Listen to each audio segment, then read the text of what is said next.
The folks at Savage have designed a very unique trigger called the AccuTrigger that allows them to have a very comfortable and lightweight trigger pull. For those of you that are familiar with a lot of other bolt action rifles, due to legalities and lawyers and lawsuits, the factories have gone to producing trigger pulls at 6, 8, 10 pounds, which is really unacceptable for a serious hunter or target shooter.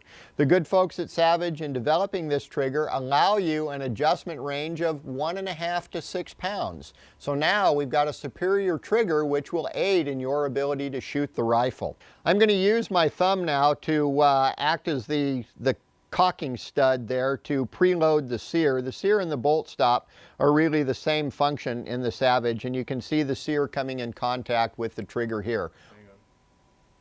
Watch now as I release my tension, you can see it working back. We're now in contact and we have our necessary sear engagement. When we look at the safety sear, which is this, our next part that we're going to remove is the primary extraction cam collar. And it is located over the bolt body, and you will notice that it has a plunger detent that rides in this machined groove on the side of the bolt body, and that's what locates it in place, and it simply slides to the rear. The ball bearing detents that you see on the inside here are encapsulated by 2 ball bearings, kind of a little ingenious way of holding those two together. It's not necessary to take those apart, leave them alone. Okay.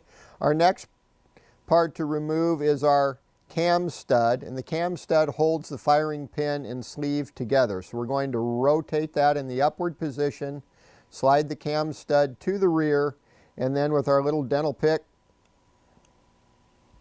slide the sleeve rearward, removing the cam stud.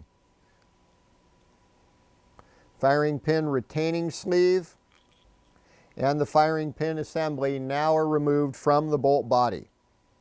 So our firing pin measure approximately 4 to 5 thousandths. Well, that is really the maximum allowable tolerance that a gunsmith or a firearms manufacturing company allows in the head spacing of a rifle.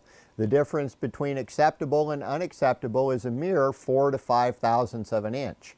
In order to machine those tolerances on a large production basis, it's really necessary that we have our act together and our tools and our machines are running properly in order to ensure those types of tolerances when it's time to assemble the rifle. Savage came up with a rather unique design, or rather Nicholas Brewer did, in the development of the Savage based upon the Browning 50 BMG with an adjustable lock nut that allowed the user to set individual headspace quickly and efficiently in a firearm. Savage has incorporated this in the 110, 112, and Model 12 series of rifles. Let's take a look at how it works.